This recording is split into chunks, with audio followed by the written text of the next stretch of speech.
Hello and welcome to Survivor Strategy. I'm your host, Marc Perlman.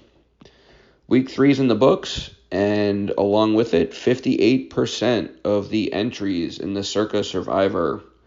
It was the largest percentage of entries to be knocked out in a single week in the history. Jacksonville Jaguars losing to the Texans 37-17, and the Ravens losing at home to the Colts. I hope you've been listening along the way.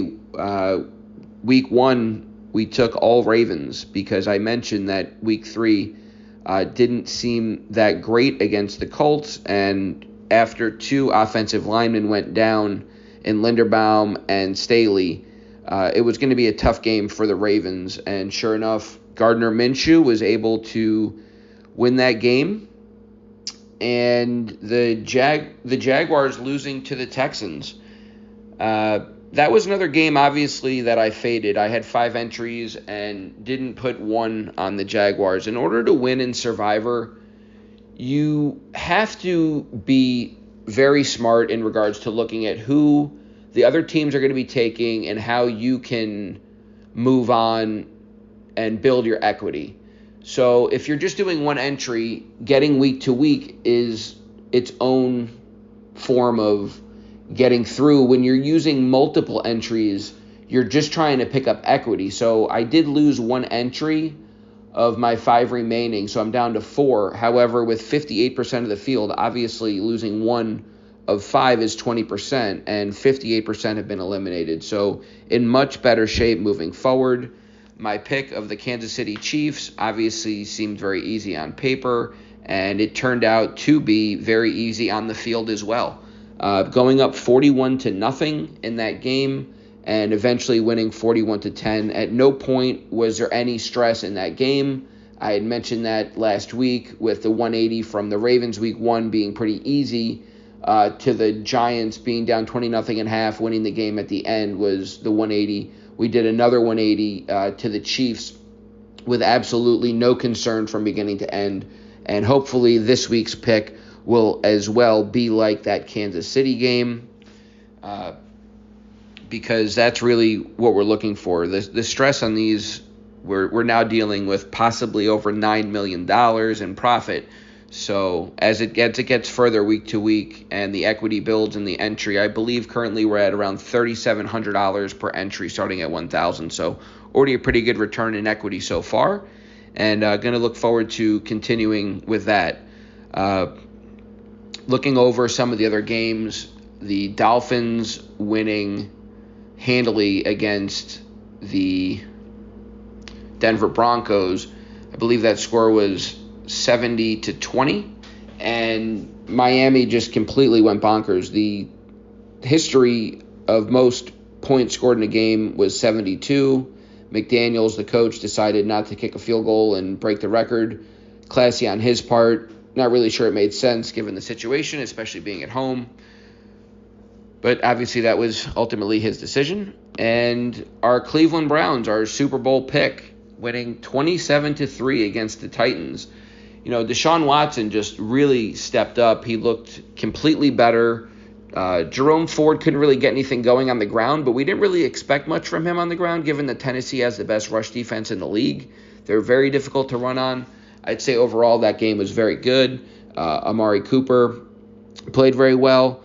Deshaun did get a shoulder injury. P.J. Walker has been elevated from the practice squad for this week, and we'll see. I don't know. I mean, if there's anybody that can get back from a shoulder injury, given that the most likely form of therapeutic help would be a massage, there's nobody in the world that would be more likely to get that help than Deshaun Watson.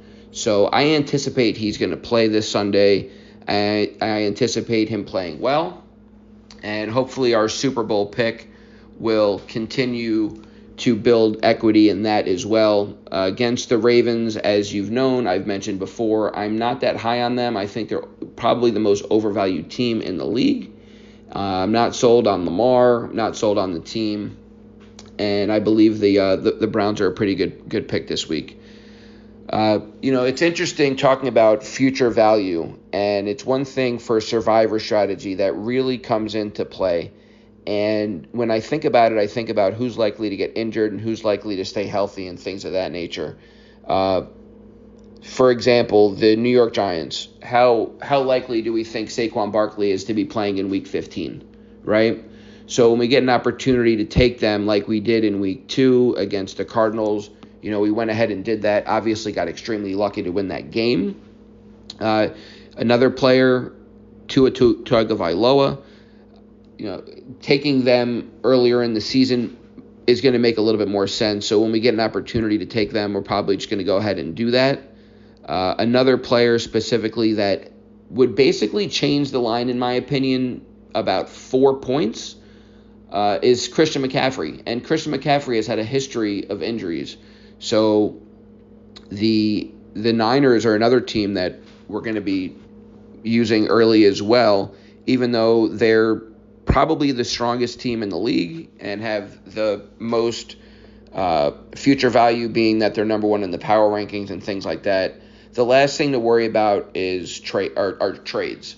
A player like Kirk Cousins, being that the Vikings are now 0-3, he could definitely get traded. The Jets are obviously looking for a quarterback with Zach Wilson not playing too well. There was talk of Tom Brady coming out of retirement. I don't see it happening. I hope it does. But if they don't get somebody, if Zach Wilson doesn't play better, they will get somebody, and we'll see what happens at that point. Week to week, like I said before, any given Sunday, you just don't know what's going to happen. The Jets were horrendous last week. I wouldn't be surprised this week if they beat the Chiefs, and the Chiefs are arguably the best team in the league.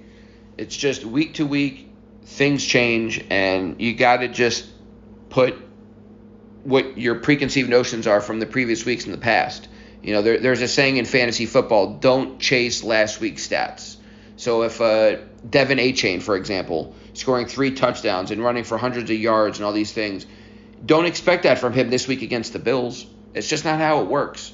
A lot of novice fantasy football players do things like that, where they'll go after the guys that did last week, and it's the quote unquote don't chase last week's stats.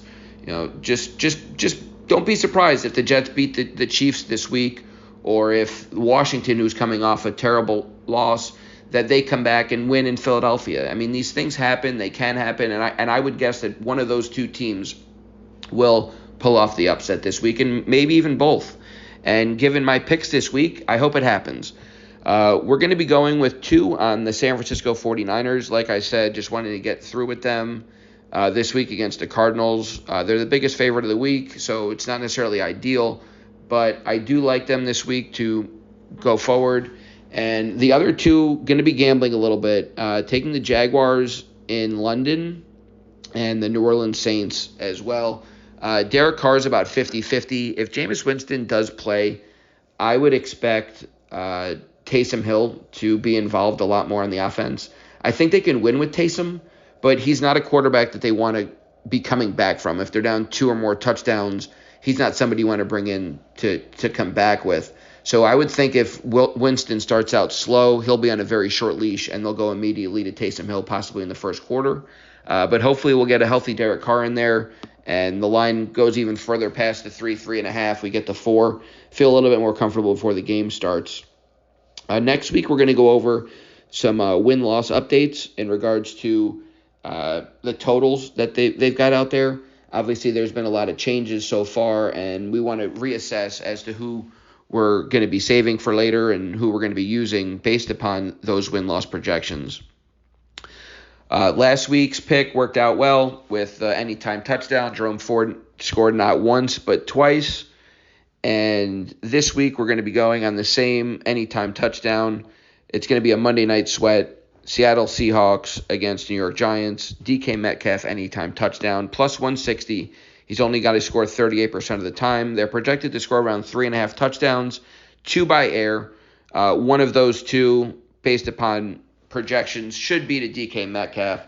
So if he's only got to score 38% of the time to be profitable, and we think he's going to score around 50%, obviously this is a great bet.